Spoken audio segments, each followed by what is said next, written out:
Pendant qu'il luttait pour le pouvoir politique et économique en Côte d'Ivoire dans les années 2000 jusqu'à 2010, Dominique Nouvian Folorou Ouattara, qui est celle qui, selon des observateurs, a ouvert la voie à Alassane Dramane Ouattara sur l'échiquier politique ivoirien, a créé une fondation, Children of Africa. Children of Africa pour les enfants d'Afrique. Cette veuve, déjà de son premier époux français, cette dame qu'on peut qualifier d'aventurière, arrivée en Côte d'Ivoire à la fin des années 70 avec un époux enseignant qui venait dans le cadre de la coopération internationale. Dominique Nouvian va très vite s'incruster dans le cercle des hommes du pouvoir en Côte d'Ivoire, à savoir auprès du président Félix Houphouët-Boigny. C'était la meilleure carte de visite. Elle aura ainsi l'amitié, mais surtout ce que nous allons qualifier donc elle aura aussi donc la possibilité de faire des affaires avec des membres du gouvernement de Félix Houphouët-Boigny, dont elle était très proche, mais aussi des hommes d'affaires, tant en Côte d'Ivoire qu'à l'étranger, chez d'autres dirigeants qui faisaient partie de cette nébuleuse qu'on a appelée la France-Afrique. Dominique Nouvian va gérer une entreprise immobilière créée par le président Félix Houphouët-Boigny, AICI, qui commence ses activités à Yamoussoukro, dans un centre commercial créé par le président Félix Houphouët-Boigny. Ensuite, elle va étendre ses affaires dans son pays d'origine, en France, où elle va créer une filiale de cette même société qui se charge d'acheter des demeures pour les pontes du régime de l'époque, des ministres, des directeurs généraux, des directeurs aussi d'entreprises publiques et privées qui travaillaient à l'époque sous la Côte d'Ivoire de Félix Houphouët-Boigny. Elle va s'étendre aussi au Gabon et en République du Congo-Brazzaville. Elle va amasser une fortune, déjà sous le président Houphouët, qu'elle va dépouiller à son décès. Lorsque le président est malade, Dominique Nouvian, qui avait accès à ses comptes, qui avait une procuration à lui donner par le président Houphouët, va vider une partie donc de ses comptes et surtout les coffres forts dans les sous-sols de la banque genevoise UBS. Elle est d'ailleurs poursuivie pour ses faits aujourd'hui en justice par la veuve de l'ex-président Félix Houphouët-Boigny. Dominique Nouvian va aussi se montrer une redoutable femme politique qui va incruster aussi, va aussi se mettre dans les milieux d'affaires français où elle fait la promotion de son mari qui, une fois au pouvoir, va leur garantir des contrats juteux. Elle obtient ainsi le soutien de grands hommes d'affaires, de grands entrepreneurs français tels que Bolloré et aussi M.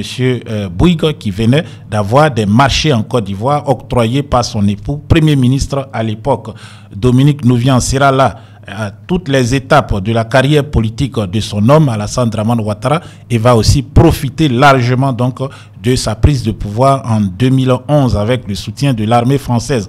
Toute sa famille d'ailleurs aujourd'hui a des marchés au travail en Côte d'Ivoire, y compris ses deux fils, son fils Loïc et sa fille Nathalie, qui dirige l'expansion de la chaîne française Canal Plus en Côte d'Ivoire. Loïc est quant à lui dans l'exportation de cacao, de café, mais aussi de l'anacade, mais aussi dans le monde audiovisuel. Elle-même contrôle la chaîne de radio, Radio Nostalgie et d'autres investissements dans la communication et d'autres affaires en France. Dominique Nouvian n'est jamais satisfaite.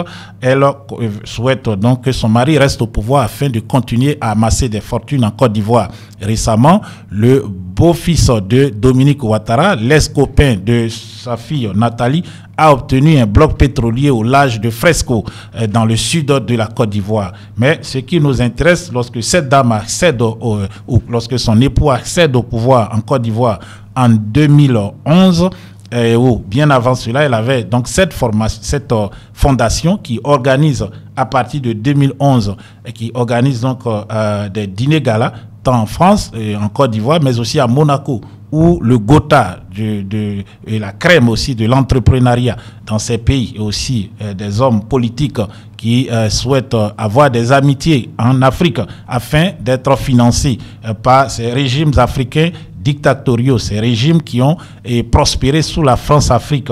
Elle réunit tout ce monde et qu'elle raquette, voilà, et allègrement. Ces personnes sont tenues de payer des sommes considérables pour participer au gala que Children of Africa organise tant en France, à Monaco, mais aussi à Abidjan. Elle reçoit aussi des fonds et pas des quantités minimes, des fonds très importantes, et bon, des fonds très importants, pardon, pour sa fondation qui a été déclarée d'intérêt public. Children of Africa reçoit des dizaines de milliards chaque année.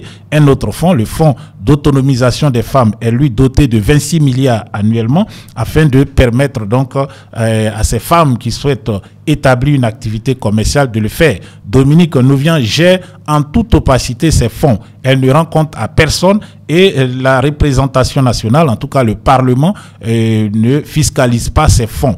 Que fait-elle exactement pour ces populations? Rien. On peut répondre sans, en tout cas, tourner en rond. Dominique Nouvian est aussi qui dirige cette fondation Children of Africa, a fait une campagne négative, une campagne de dénigrement contre le régime de Laurent Gbagbo, qu'elle a accusé de favoriser l'esclavage des enfants dans les plantations de cacao et de café en Côte d'Ivoire, ce qui a eu pour conséquence de suspendre durant un moment l'exportation du cacao ivoirien, un manque à gagner énorme qui a eu un impact sur le système scolaire, le système aussi de santé, et avec aussi lorsque son mari est en guerre contre le pouvoir de Laurent Gbagbo avec le soutien de la France, ce dernier va aussi lancer l'ancien embargo sur les médicaments. Des milliers de personnes vont mourir dans les hôpitaux par manque de médicaments. Bon, ceux qui devaient avoir des soins, des opérations n'avaient peut-être pas, par exemple, d'anesthésie, de médicaments pour les anesthésies. Il n'y avait pas de médicaments même pour les simples maux de tête. Pendant plus de 3 mois, les Ivoiriens ont vécu ces conditions difficiles décrétées par la France et Dominique Nouvian Folorou Ouattara et surtout et Alassane Dramane Ouattara.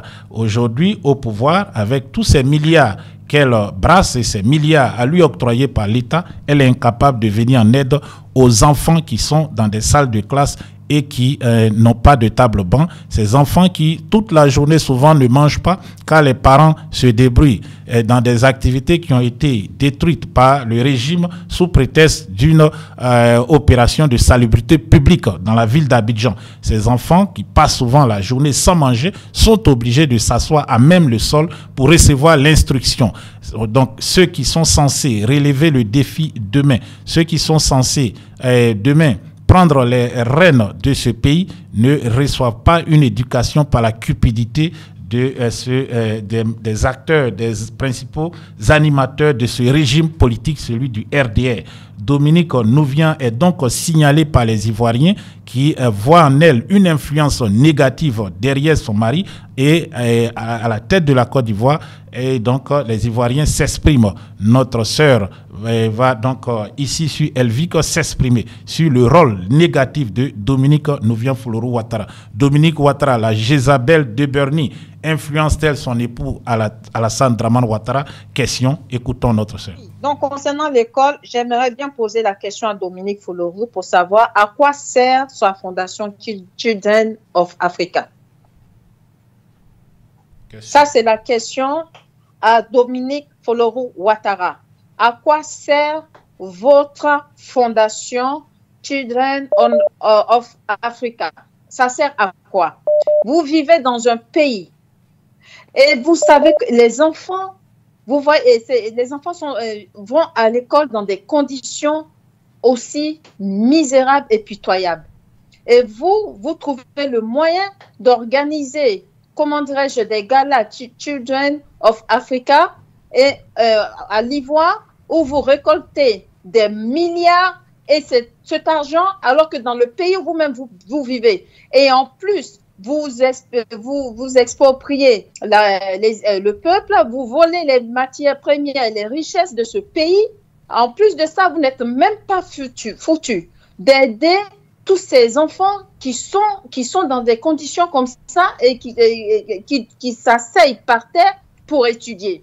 Où va où va tout cet argent que vous récoltez et vous prenez? Et il y a les Miss. Il y a les Miss qu'elle a invitées à hauteur de milliards pour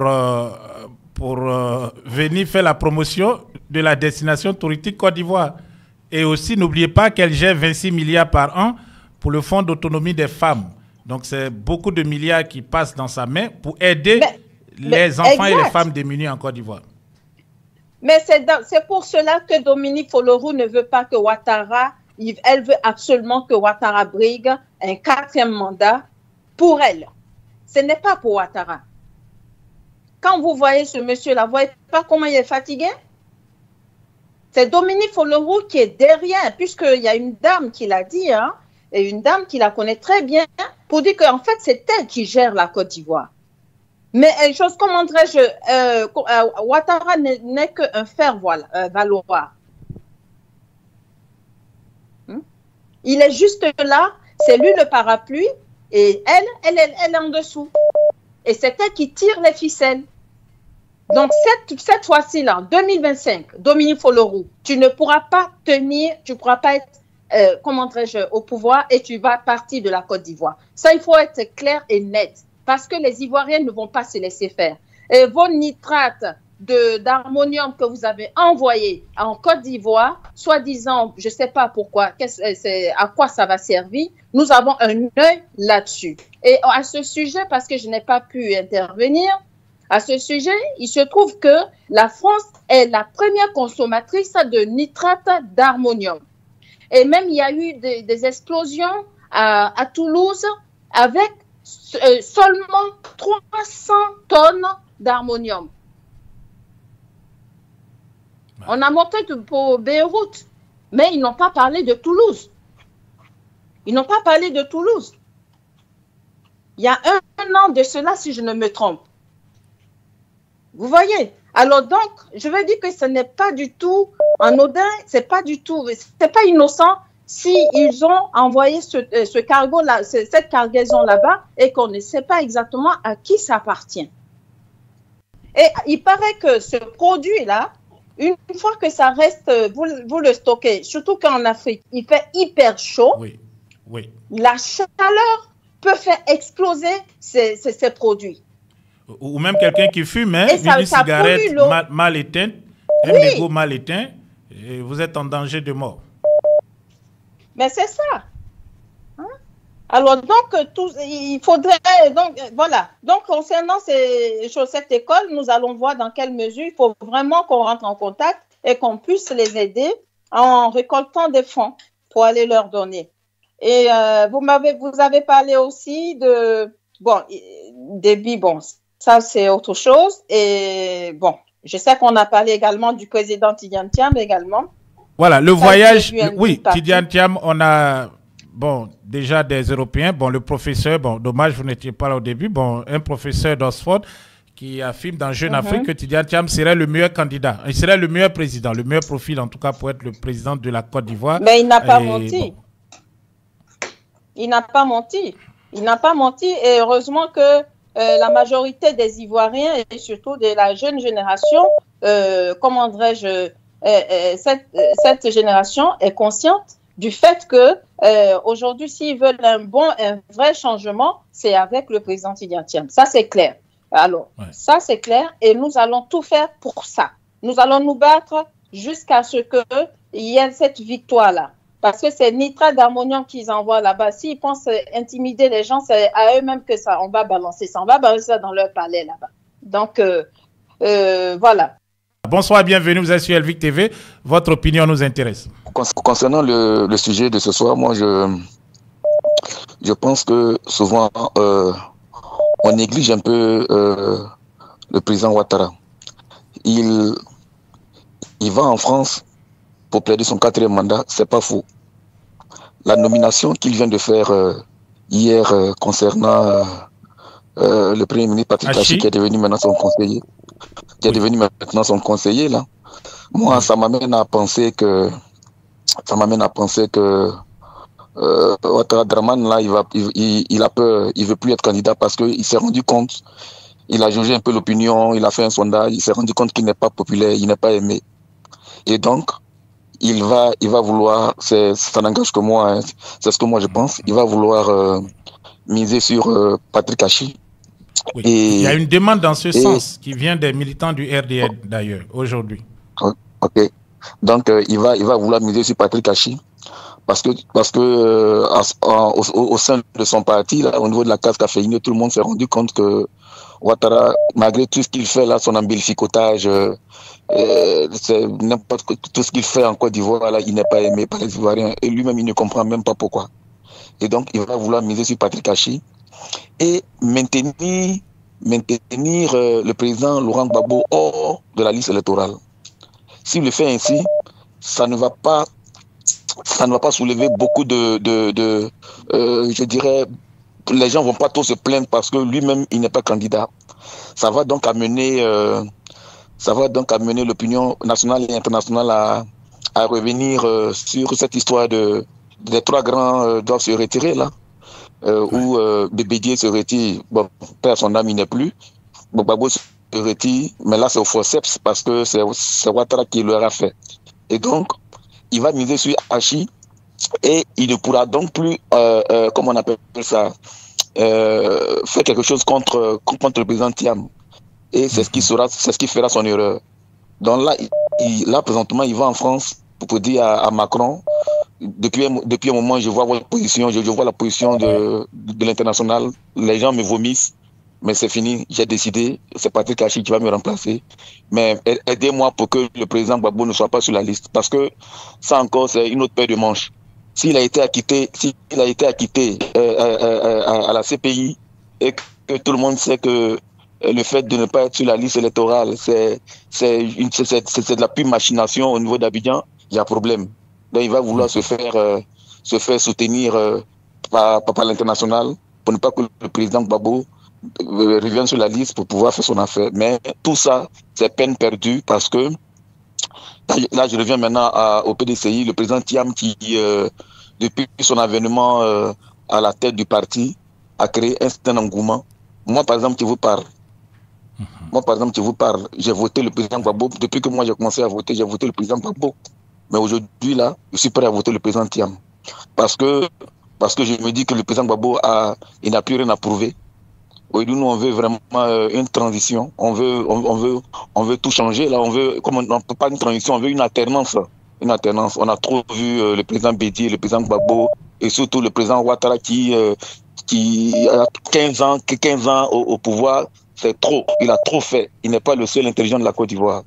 Donc, qu'on donne la chance aux Ivoiriens que nous sommes de voir encore une autre gouvernance, surtout par le président Thiam qui, moi, à mon sens, fera mieux l'affaire des Ivoiriens, va promouvoir l'entrepreneuriat.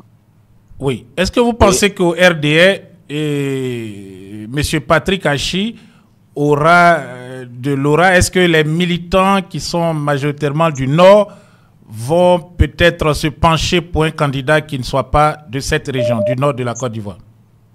Mais justement, là encore, c'est là le problème, parce que en aucun cas, les caciques du RDR ne vont pas accepter que Patrick Achi soit. Et là, ça va entraîner un autre problème. Tout ce que le RDR, en son temps, a fait pour diviser tous les partis, en son temps, le FPI qui est devenu aujourd'hui FPI et PPACI et COGEP et tout ça là, chez nous on dit quand tu craches en l'air, attends-toi à recevoir une goutte de salive sur ton nez. Ça va revenir et le RADP, moi je dis RDR, ils vont voler en éclats. Ils vont se retrouver en lambeaux à la veille des élections et ça sera eux-mêmes d'abord leur fin avant même d'arriver aux élections. C'est ce que moi je pense.